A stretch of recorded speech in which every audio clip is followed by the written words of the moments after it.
Good evening, everyone. My name is E.R. Anderson. I'm the executive director of Charis Circle. Charis Circle is the nonprofit programming arm of Charis Books, and Charis Books is the South's oldest independent feminist bookstore.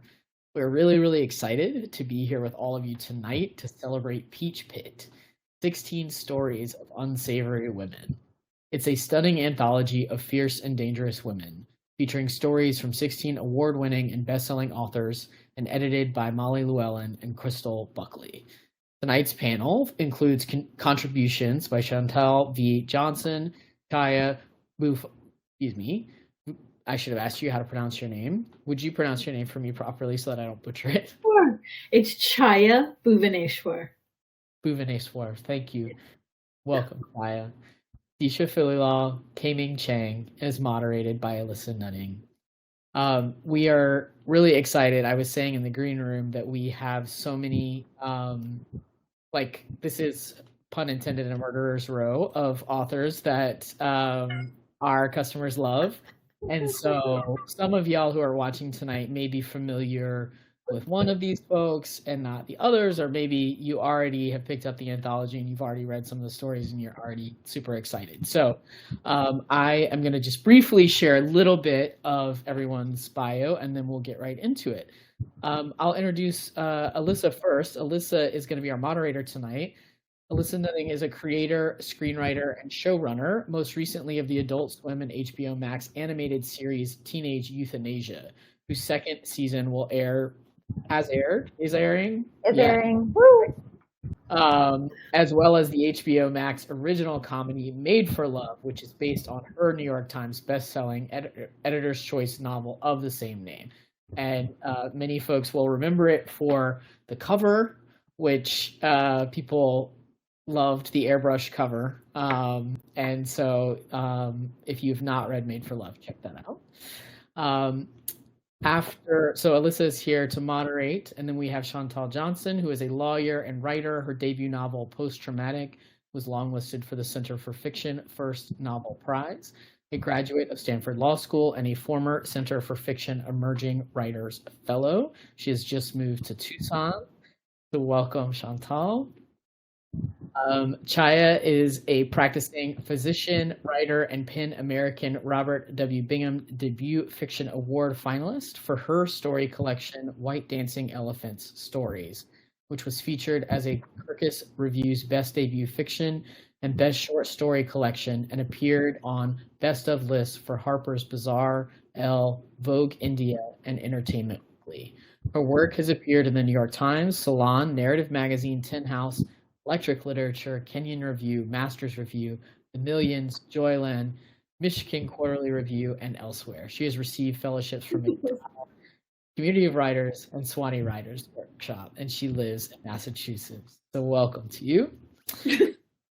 Deesha Philyaw is her debut short story collection, The Secret Lives of Church Ladies, was a Charis bestseller for sure.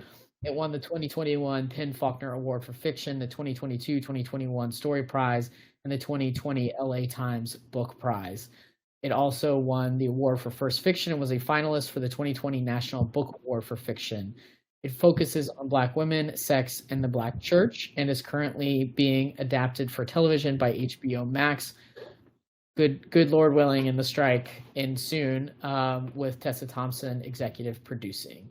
Deesha is also a Kimbillia Fiction Fellow and the 2022-2023 John and Renee Grisham Writer in Residence at the University of Mississippi. He just moved to California. K-Ming Chang is a Kundiman Fellow, a Lambda Literary Award finalist, and a National Book Foundation 5 Under 35 honoree. She's the author of the New York Times Book Review Editor's Choice books, Bestiary and Gods of Want, and two forthcoming books, a novel titled Organ Meats, which is out very soon, next month, as well as a novella titled Cecilia, which comes out from Coffee House Press. She lives in California. So welcome to you all. We are so excited to have you here. I want to encourage folks, if you want to ask questions, you can do that at any time. I see we already got Dora in the chat talking about the book, so feel free to also just offer your praise and joy in the chat. But I'm going to get out of here, and without further ado, pass it over to Alissa. Thank you so much. Thank you so much. And thank you all. This is such an incredible panel. So I'm just going to jump right into it. As Dorit says in the chat, the stories are ridiculously good. When I was just prepping for the panel today, I was rereading all of yours specifically, and I feel like I just need Visine because I kept like looking at the page like, yeah, I like my eyes. I didn't even like want to blink. It was just like, what is happening? They're so deliciously fun and suspenseful and twisted, and beautiful at times and sad. So I'm so excited to talk to all of them about you. To kick us off, I wondered if each of you could just kind of briefly summarize what your story in this collection in particular is about and introduce us kind of to your protagonists or main characters in the story. Deesha, do you want to kick us off? Sure, thank you, Alissa. My story is titled Fuckboy Museum, and character Lily, her frustration as a middle-aged Black woman who's attempting to date, her frustrations boil over in unexpected ways. I really want Fuckboy Museum merch. Like, I think you need to make this happen. I want the trucker hat. I want the tote bag. I want it all. Okay, great. Yeah, so we will come back to Lily and the incredible delights of her frustration that boils over. Chaya, can you tell us a little bit about your story? It's called The Monolith, and it's about the thwarted attempt of an oncologist, a young oncologist, Jane, to destroy the career of a young medical student whom she feels has not properly paid her dues. Dun, dun, dun. Love it. Thank you. K-Ming, would you tell us about yours? Yeah, so my story is about an unnamed narrator who gets a scam call one day and basically decides that she's going to hook up with this scam caller and takes an invitation to show up at the scammer's apartment. And they have a very interesting encounter, I feel like, in which things become more mysterious rather than revealed. But So we go from scam call to booty call. To somewhere else entirely, which we can come back to. And Chantal. My story is called Ms. Wrong, and it takes place in a speculative world. And my main character is a 40-something woman who's having a midlife crisis. And she exists in a universe where big tech caters to women's limitations and their fears and their desires. And so each of the women characters in the story is using technology in some way to address limitation. Thank you. And so Molly Llewellyn, one of the editors, was kind of talking about, this phrase like morally gray women, and just kind of wanting to start the conversation with, so often in media, it's kind of white women characters who are allowed to sort of act up, or be more morally complicated. She wanted me to kind of kick off the panel by asking each of you, either writing kind of morally gray characters of color or as women writers of color writing morally gray characters, what sort of that phrase morally gray means to you, coming to it kind of from your own intersectional approaches.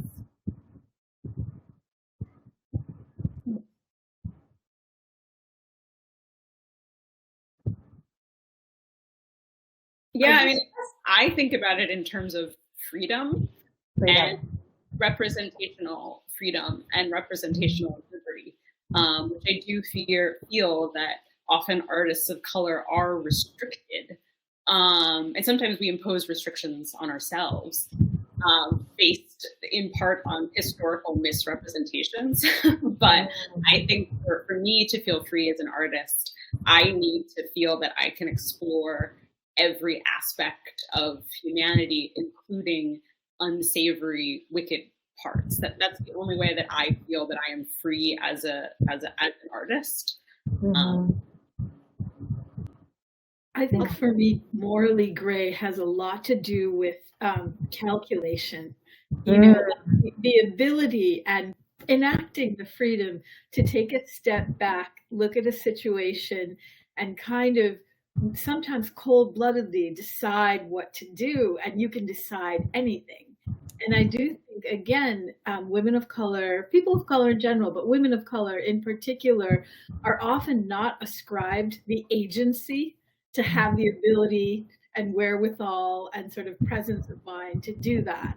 You know, that we're thought of as just more reactive or afraid or deferential or whatever it is. And so that was really the delicious space that I felt myself writing into, of just somebody able to contemplate, that's a situation, you know. And I love that that was really a common thread through all the stories in this collection. You know, that's a really great point. I'll just add to that. Sorry. Oh no, go ahead. Having the agency, having the freedom, I think all of it, and of course right now my neighbors are drilling, kind of exploding these binaries that don't serve any of us, but particularly, you know, with as women of color, you know, we are either often, you know, hypersexualized or desexualized. We are a model minority or we are pathologized. And so there's this either or, and these narratives that most of us don't fit into any of those narrative boxes. And so I feel like in this collection and with these stories, all of us are playing in the gray space that binaries don't, you know, that binaries don't fit.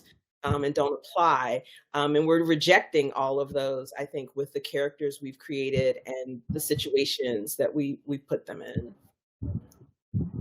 Yeah, I love that you meant, sorry. I was just tossing, yeah. I love that you mentioned rejection, because I was thinking a lot about refusal and like what it means to refuse, to be a part of a system or to be a part of a world.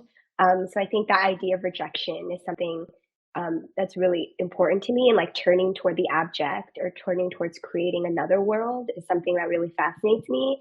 And then I think another piece that I'm always thinking about is shame. And I remember I once heard Garth Greenwald talk about shame as very productive, and that kind of blew my mind and kind of rearranged my whole organism, because I was like, oh, shame is productive in an interesting way, where I feel like in some ways, rather than turning away from shame, writing towards shame, going so deep into it, you like tunnel through it and like come out the other end transformed or in a new place, is something that's really, really interesting to me. Like, what does it mean to kind of, to write so deep into shame that it actually gets metabolized or digested into something new or something possible. Yum, yum, yum. I love that. That's pretty great.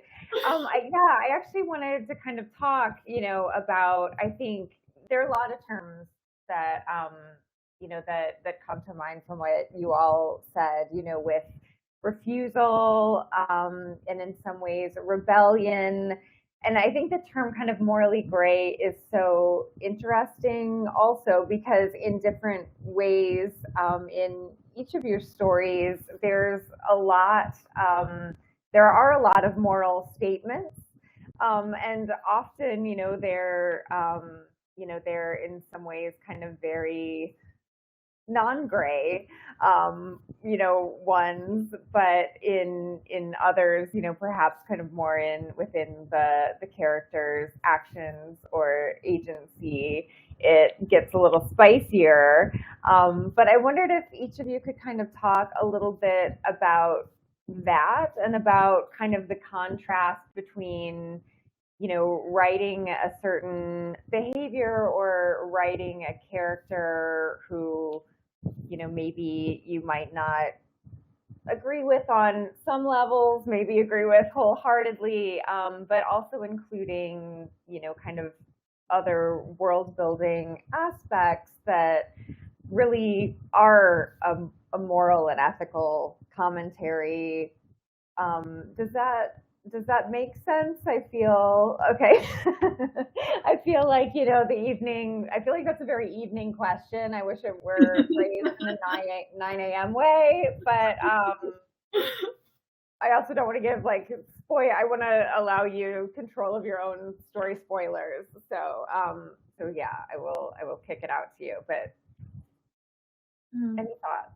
I think the role of medicine in the story, the monolith, kind of does that sort of moral, ethical grounding for me, in the sense that I really love Jane. She's like my Korean American sister there. I won't say what it is, but she does something very dirty in the beginning of the story that she actually does. She wouldn't regret if it got her what she wanted, is the thing. And then we sort of see, well, how much does it? How much doesn't it?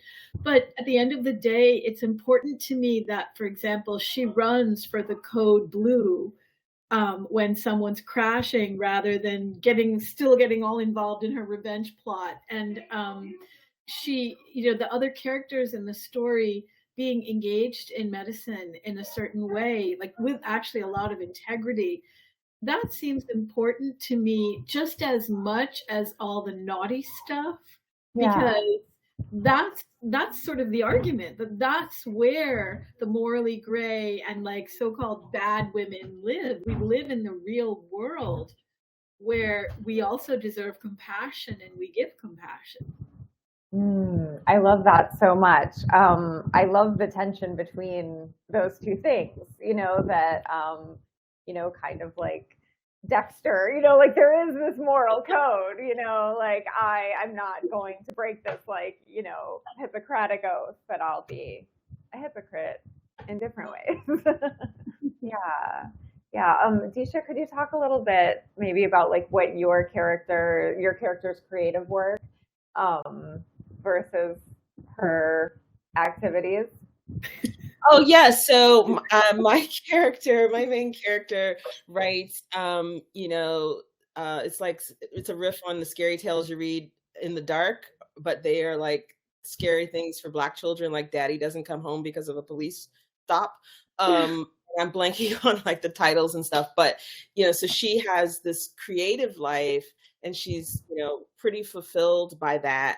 But her romantic life, leaves something to be desired, leaves a lot to be desired. And this idea of a moral code, and I think it's who wrote the code.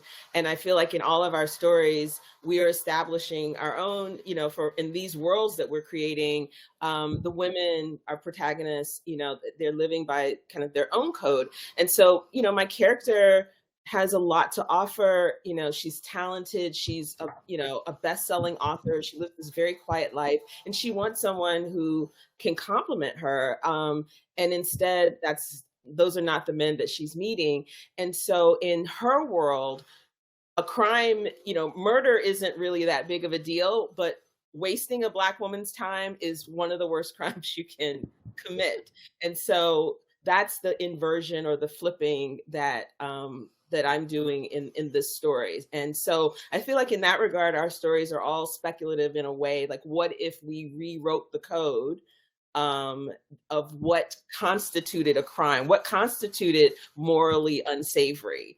And, I'm assuming that, most of our readers don't commit violent crimes, but I think that the job that we do as writers is we have them going, yeah, I can see that. I can get behind that. I find this character relatable, despite what our world, the crime might be committing, or the moral failings they might have. I mean, I was appalled with myself. I was like, get him in there, like by the end of it. So, job well done on the convincing, yeah, I was all for it. Yeah. K-Ming, kind of talking about crime, I felt like your story has a kind of, genius commentary. I don't know if you could just kind of talk a little bit about the concept of crime.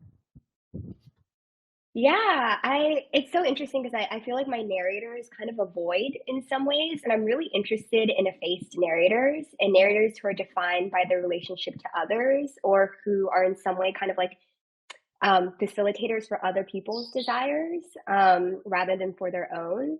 And so when I was writing the story, I was like, all I know is I'm going to write toward a sex scene. I don't know what else is going to happen, what else is going to be revealed. But I'm very influenced by bodice rippers and romance novels. Like that's like my biggest literary inspiration is like reading paperback romance novels that my mom would hide, underneath her nightstand, and I would go to the bathroom, pretend I was going to the bathroom, and just read them cover to cover. So I tend that it's often my process is like writing towards like the bodice ripper moment. And what I was really surprised by, or what was kind of revealed to me, because I was writing this narrator who was so effaced and so kind of unwilling to reveal themselves, versus the scam caller who is like, you know what?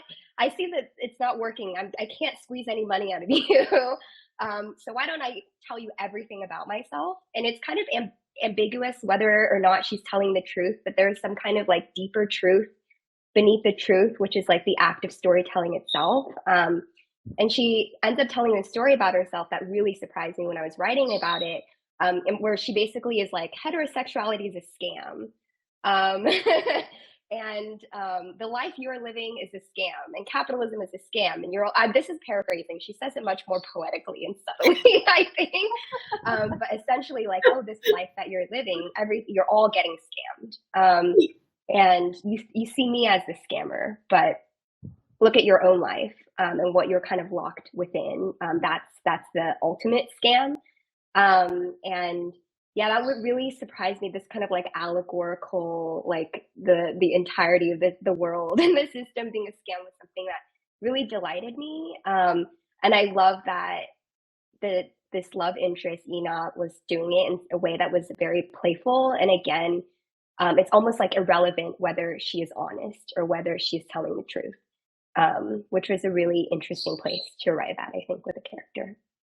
Yeah, it was absolutely fascinating. And I mean, I do also think, just in going to bodice rippers and like the types of stories, or like genres that are unsavory, the fact that like, these books are like hidden, that it's this kind of crime, to go and sneak in and read them. I think that's such a fantastic thing to invoke. Chantal, your character goes through so much,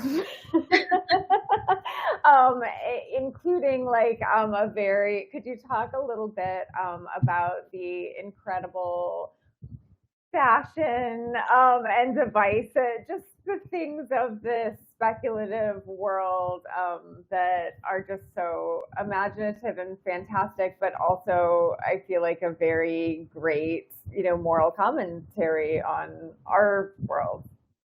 Yeah, so I was thinking a lot about, the origins of art are always a mystery, but I know that there were some stories that I read that really stuck out to me that were there as I was writing. So one was I learned that the person who invented the synthetic fiber that became Kevlar was a woman, a Polish-American scientist. And I thought it was really interesting that a woman who had an interest in fabrics and also in chemistry and science kind of combined like masculine and feminine to create this incredibly durable and strong synthetic fiber that is used almost exclusively in these very masculine spaces of combat and the police. And so it just got me thinking of who we spend money to protect and who we don't. And then ditto with, I love desert tortoises and I want one. But I started reading about conservation efforts for desert tortoises and all of the lengths that biologists and scientists and some tech bros go to protect desert tortoises. And they do things like They're trying to protect them from poaching and from their predators. And they do things like they will 3D print turtle decoys, and they will spray ravens with grapefruit juice, and they're just spending a lot of money to protect these animals, which I love, and they're adorable and they deserve to be protected. But I asked the question to myself, kind of cheekily, like, what if we cared about women and children as much as we cared about desert tortoises? Like, what if there was like a really rich person who wanted to come up with solutions for problems of violence against women and children, for instance? And so I just started thinking about that, and then thinking about, you know, what if there was a bodysuit that you could get into? And part of it is like women taking things into their own hands, because, you know, the state doesn't care and like nobody cares. So, but what if you just like buy a suit that would like protect you from predation? And then what would that be made out of? Like, that seemed really interesting to me. And then, you know, what if we use technology to think about solutions to violence against children? You know, and you know, a little bit of that is macabre in the story. It's kind of dark. You know, this woman ends up neglecting her child robot. But yeah, I think I was thinking about that. I was thinking about who technology serves right now, and who it doesn't, and how it could be used to serve other populations. And kind of, could each of you talk about just with your, I think one thing that is so often, you know, asked particularly of women writers when women are, you know, writing kind of either things that are, you know, violent or sexualized in a, you know, way that is maybe like normally seen as masculine. There's sort of like always these like, how much of you is in this character, right? You know, like how you know, that like somehow, you know, this has to be like a confession, you know, that it has to be like derived from kink, and you know, for, you know, I have a lot of kind of memories of like feeling really like appalled, you know, from that, but then also kind of like getting to this, you know, more sort of like spectral, you know, place of like, well, there's actually also nothing wrong with that, as well, you know, and that it does kind of fall all over the place on spectrum, as like all characters do, you know, that sometimes we have characters that are very biographical, other times, you know, we don't at all. But I wanted to ask kind of, you know, each of you, like how you sort of approach that. Was there, you know, kind of like a fun wish fulfillment aspect, you know, like to any of that you were able to lean into? Was it something that was, you know, is kind of violence at all a different process in terms of writing, you know, than other plot actions, etc.? I think it's so important. I guess I haven't articulated this until now in the presence of these magnificent women, right? But I just think it's so important that we're allowed the duality of saying, this is extremely autobiographical. My life is none of your effing business. You know, like I really feel that. I feel that so strongly because on the one hand, I had a preceptor in med school who actually, her name was Jane. Hopefully she's not watching this. And she did a lot of really tricky things. She wasn't as badass as my Jane, but she did some mean things. And there's so much of like, quote unquote, my life that I pulled from, but at the same time, it's so, you know, we make it our art, and therefore we have the right to send it around and send it into the world without the fear that it's going to stimulate the people who read it to feel a certain way about us as individuals, right? As individual beings, as human beings. And I just think that's so important because I feel like I hear all the time from women artists, visual and writers, these stories of like, oh yeah, I sent this guy my book, or this guy came and saw my painting and he thought there was a naked woman and he was like immediately thinking I must be available. So I think, I just think that's so important. We can pull from anywhere, but our lives are nobody's business, really. I love that. That's so well said. I want to add to that. And this is not, I mean, you're speaking to the elephant in the room, Alissa, by asking the question the way you asked it. But sometimes when it's asked, it serves, the question is asked, it undermines and it diminishes craft and skill and imagination and all of the things that we bring to bear. And so the difference is lots of people have had the experiences we've had, but lots of people haven't taken it, combined it with imagination and writing skill that has been honed over, years, and come up with something, what we've created. And so too often when we're asked the question, it's asking about the autobiographical elements at the expense of the craft element. And so I appreciate you asking it with the recognition that there can be components that are autobiographical, but it's not like these are journal entries or whatever. And so I think it's, what do we do with those kernels of truth or those kernels of moments from our own lives or our own desires? And then, what do we turn it into on the page? And so for me, absolutely, Fuckboy Museum is a revenge fantasy. And I'm playing with such a good one. And, I'm doing these other things. I have never killed anyone, so clearly it's not purely autobiographical. But knowing where we might start a certain place, but then the gift that we have as writers is that we can go anywhere with that, and we go to some incredible places on the page, starting with that one little kernel. But I think you're so right that so often the assumption is not that it reads credibly due to exquisite crafts. It reads credibly because this must be you. Yeah, that reminds me of, I was on a panel with a brilliant writer and poet named Hala Alian, and we were talking about questions of people asking how do I represent something on the page? And she was saying, I don't think about representation, I think about transformation.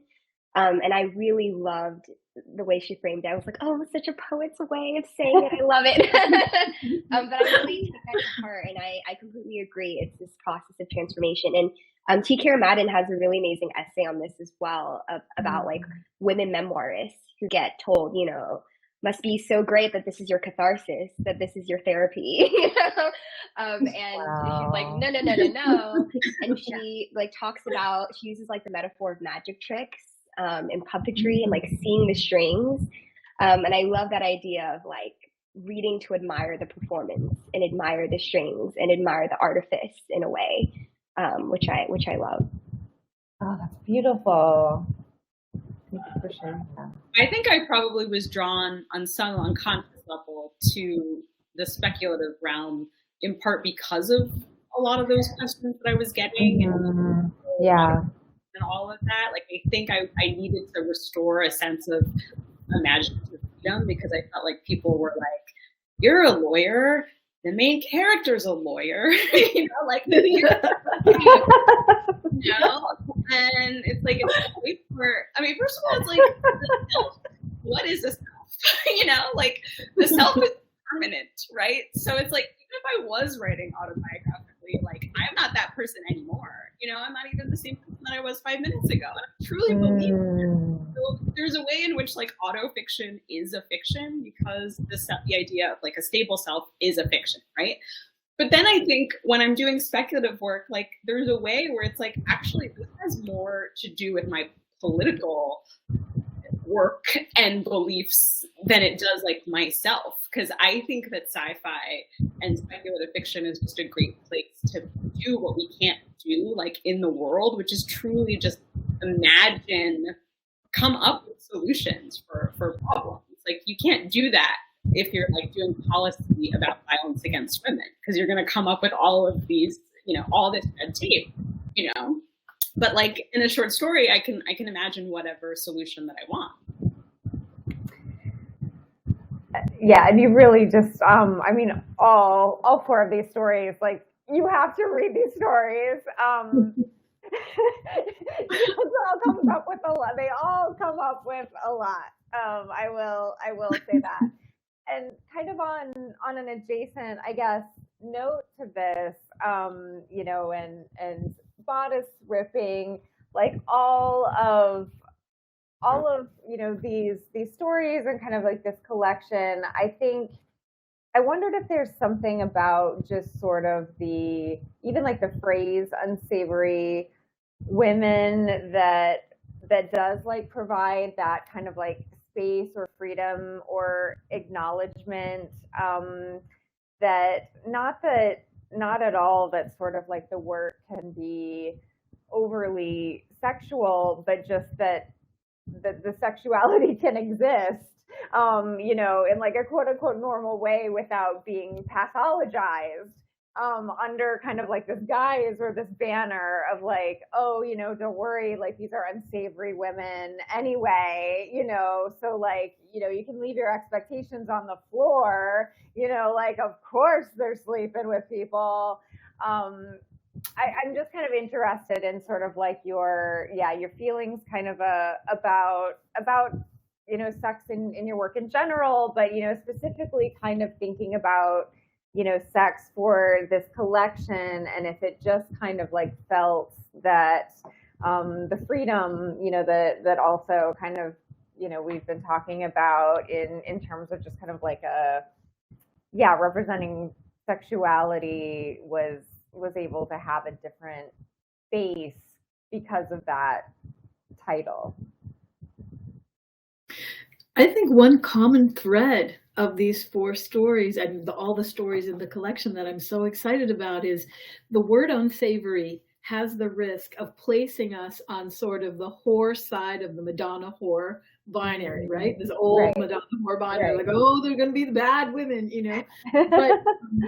But I think instead there's just all this complicated tenderness and yearning, like just to, whether it's K-Ming's characters interacting with each other or like Deesha's text messages in that story, the poetry of those text messages, and just like, and the Chantal's like visual imagination, and and I hope in mind the fact that these different doctors in training and many of them people of color go through all kinds of shit, even when they're horrible to other people, right? They're going through all kinds of stuff. And I think that's what's exciting to me, not so much the idea of permission to talk about sex, please, but the idea that it's going to be nested within all of these emotions, and we're not going to be coy about it, and we're just going to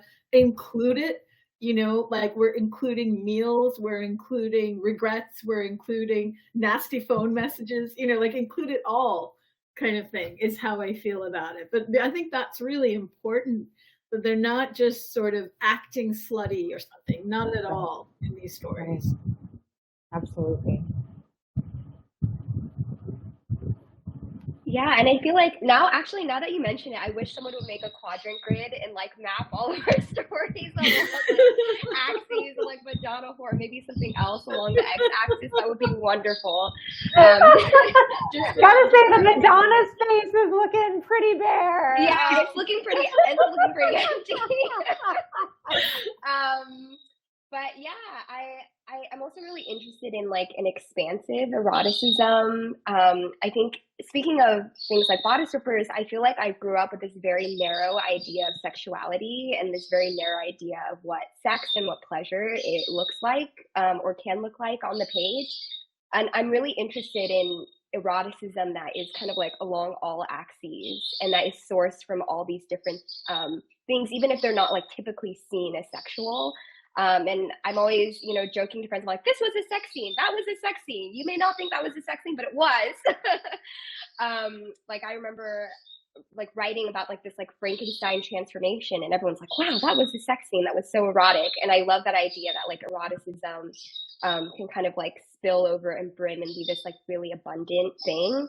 It also makes me think of like, oh, use of the erotic, Audre Lorde's essay, and that idea of the erotic as like this deep well of knowledge that is like constantly being like debased or demeaned in like daily life, and that idea of like, oh, writing coming from the source of bodily knowledge, or coming from like sources of knowledge that may be mysterious to like the intellectual self, or to like just the mind. And I love the idea of like destabilizing that kind of mind body separation that we have, especially when we talk about writing as this like very intellectual process.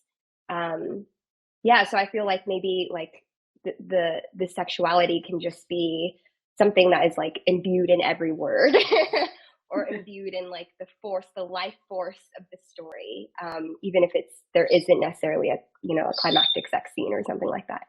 Yeah. And that makes me think about intimacy versus sex. And sometimes we conflate and then we flatten it. But when we kind of parse those out, I'm really interested lately in intimacy between women, whether it's sexual, whether it's friendship, the deep friendships between women.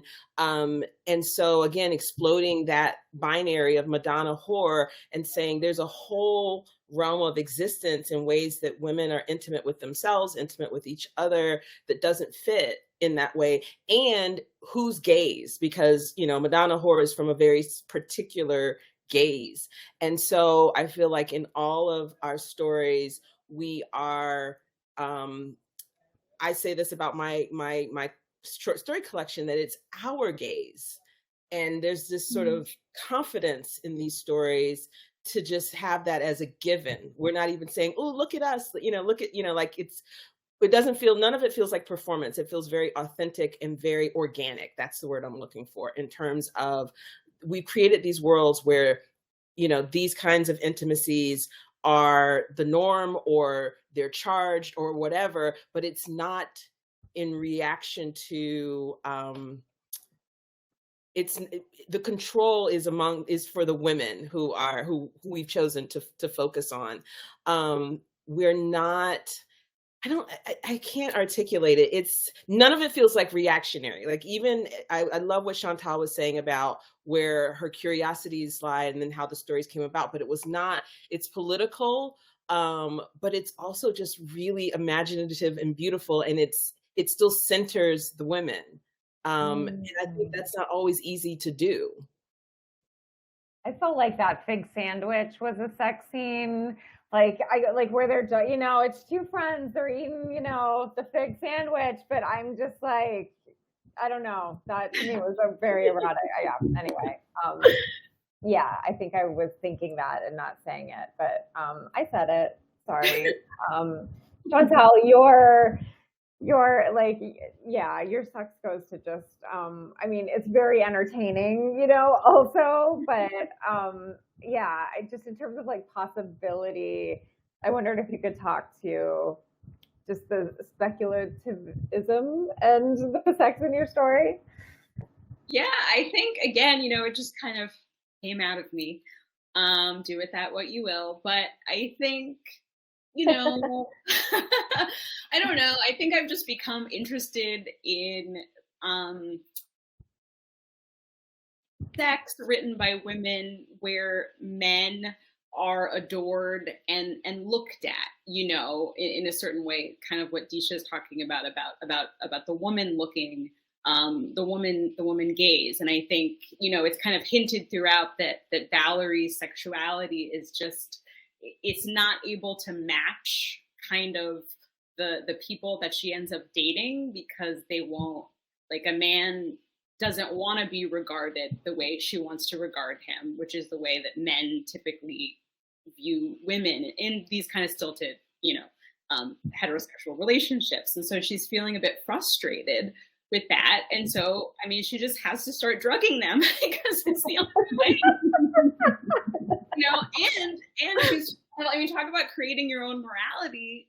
Like, she's just like, I can drug this guy and then I can dress him up and play dress up with him. And then that's actually helping like the cause of gender expression. So, I mean, it's just ridiculous. But again, I have to go to the craft because I was like, like, this tracks, this checks out. Yes. I think like that is like such a great high wire act, just sort of like in writing any character that's crossing, a pretty sizable boundary of just kind of like how do you make it understandable in some way, or kind of get to the point where like like I'm not saying it's okay, but I understand, and kind of the Chris Rock stand-up line way. So after I read that story, I was looking at men and like imagining what they would look like. Like I started thinking, like, I've never really thought about a man's thighs before. I mean, other than Winston Duke. Everybody thinks about his thighs, but just like men walking down the street, So you got in our heads. What was the moss? What was like the setup with it exactly? There was like, they were like role playing. Was she the moss or he was the moss? I missed the first part of your question, but you're talking to me. Sorry. Yeah, with the moss, were they role playing that she was moss or that he was moss? Oh yeah, he was. Yeah. He was a patch of moss in the forest. Yeah, he was like a moss man. I really loved that. Yeah. You have to get this collection. There's moss role play, I guarantee that is a need on your shelf that has not been filled, okay? That should have been the real tagline of the book. It should have been Peach Pit. Stories of moss role play. Take my money, So we have a few questions, audience questions I want to go to. Fabienne, I hope I'm pronouncing that correctly, says, thank you so much for sharing your work with us. What kind of stories nourished your storytelling in this collection, either real life or fiction? Mine definitely was, just my own dating dramas and hearing from so many other people who date men.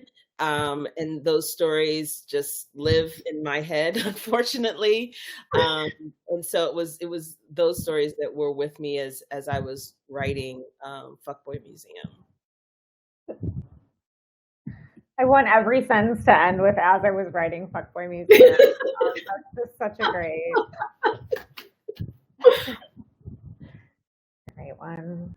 Chaya, how about you? Were there stories that you kind of drew upon or were thinking about?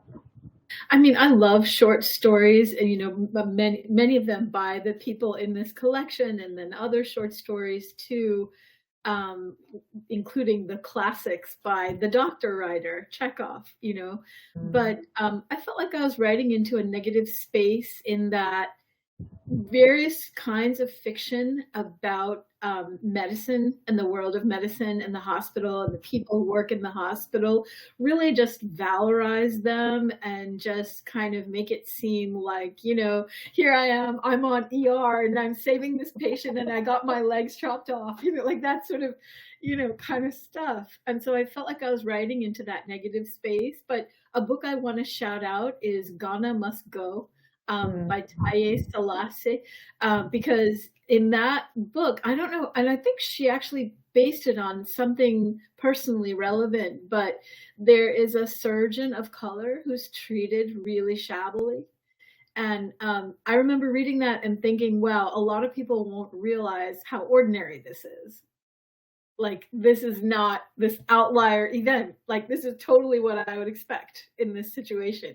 So I recommend checking out that book for sure, plus our anthology. Amazing. Thank you. Yeah, I think I was thinking about writers like Fran Ross, Using satire Oreo, where there is a metallic anti-rape device. And that's just one of the most fun, interesting books of all time. A Japanese sci-fi writer named Izumi Suzuki, who wrote just really, I don't know, I feel like her work really opened up sci-fi and speculative work to me because of the voice. They're very punky, funny. There's a lot of music references to music that may or may not be real. And yeah, just like cool girl sci-fi. I was like, okay, I can enter this space as a woman writer. Who knew? Hell yeah. Great. K-Ming, were there things you want to... Yeah, I love that you mentioned Izumi Suzuki, because I was just thinking like, oh, a lot of her stories are kind of in the form of like a paranormal romance, like romance between woman and alien. And I feel like that's also a genre that very much influences me. And I think when I was writing this romance, very, very brief romance between the narrator and the scam caller, it was kind of like a paranormal romance. I was like, there are two different species.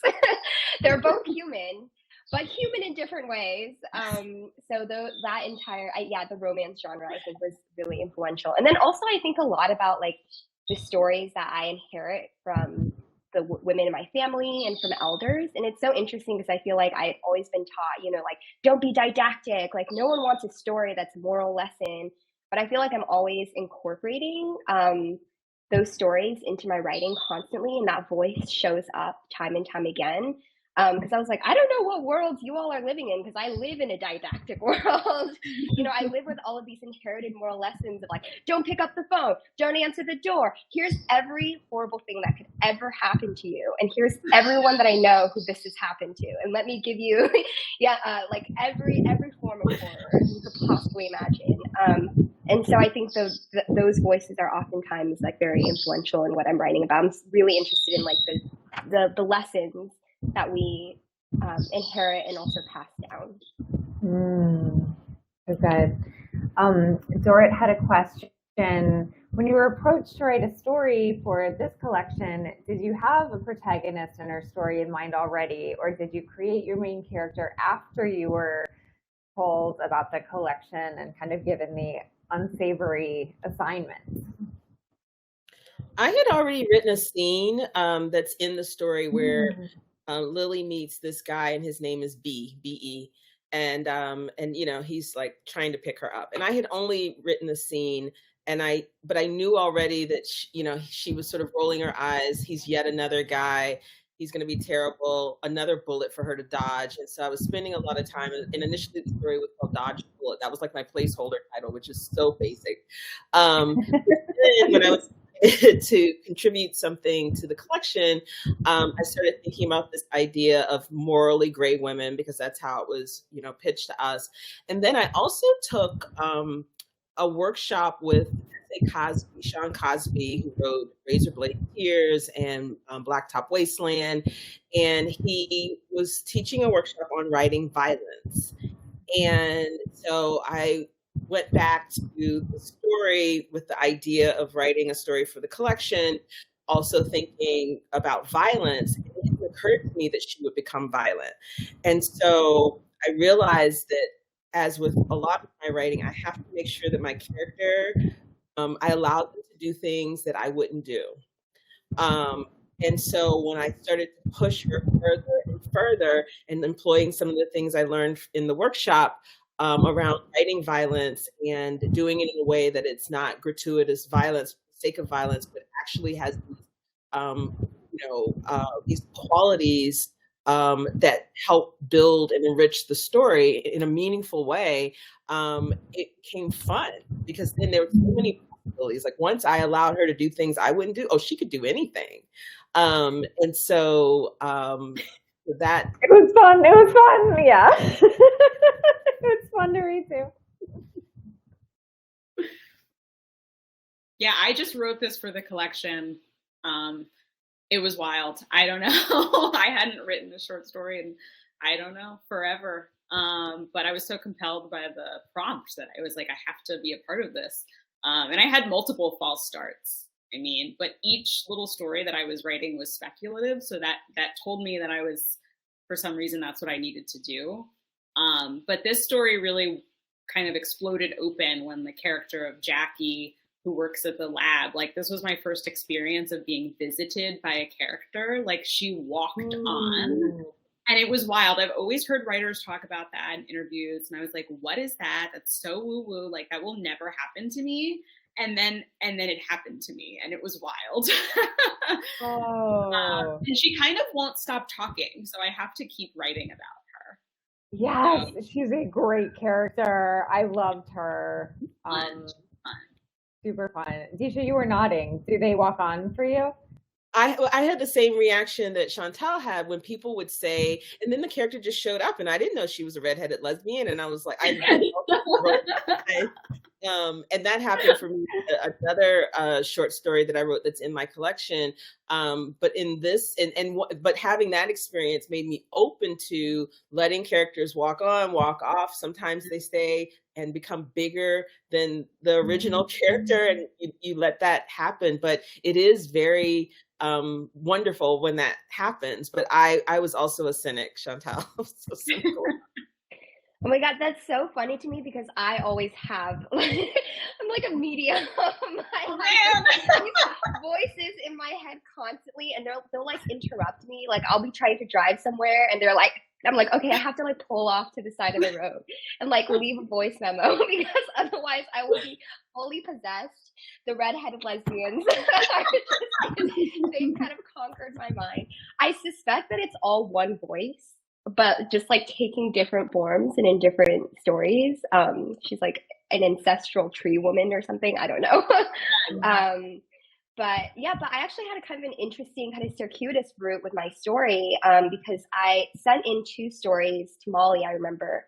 And one of them was about a girl who eats another girl. And then, so it was cannibalism. And then the other one was a girl who stabs another girl. So those are like the 2 options that I had. And what was so funny is we even did edits on one of the stories. It was the second story. And I was that was like, oh, it's a horror story. You know, this is like my evil girl, like my evil adolescent girl story. This is it. And then I think a little bit after that, Molly contacted me and was like, oh, I read this story of yours that was published called Caller, and I would love to include that one in the anthology. So we had already done like a whole process with the other stories. So it was such a surprise too, because I was like, oh, we've got cannibalism, we've got stabbing, and we've got a scam call hookup. And it was the scam call hookup. So, but I think that's so interesting. And I love that, I don't know, I feel like their editorial vision for this book was like very strong and very clear and very guided from the first place. So I just like put my complete trust in them. I was like, yes, absolutely. I will go where you see evil. I will go. I will follow. That's amazing. Oh, and this story is expanded from a story that was published, but I thought the expansion gave me a chance to talk about people left in the aftermath of Unsavory Women. Like the Latinx surgeon left in the aftermath of being exposed as having abused the same med student that Jane is trying to destroy. And like, what about him? So I really liked the fact that they were interested in both new stories as well as stories published. But Molly still has my story about the waitresses who work for a monster, and that's like forthcoming somewhere else. Oh, I can't wait. That sounds so good. That sounds incredible. Oh, we're unfortunately out of time. We need to invite ER back on stage for our wrap. Been very fun, and thanks to everybody watching with us at home. We really appreciate your engagement and your questions. If somehow you managed to not buy Peach Pit yet, I'd love you want it now after tonight. So please click this teal button at the bottom center of the screen to buy Peach Pit from Charis. It really does help us when you buy event books from us. It means a lot, so thank you for doing that. We also encourage you to request this from your local public library. That also really helps writers, and it helps other people in your community find books. So do both of those things and you'll be a great literary citizen, and we will deeply, deeply appreciate you. This event will be up on our YouTube channel in a couple days. So if there's anybody who should have been watching this live that for some reason was not here, you can let them know to watch it on YouTube in a couple days. Thank you all for being with us, and thank you for all of your beautiful, nuanced, funny, wild writing. It is a joy to have our literary palettes expanded by your work. So thanks for being with us tonight.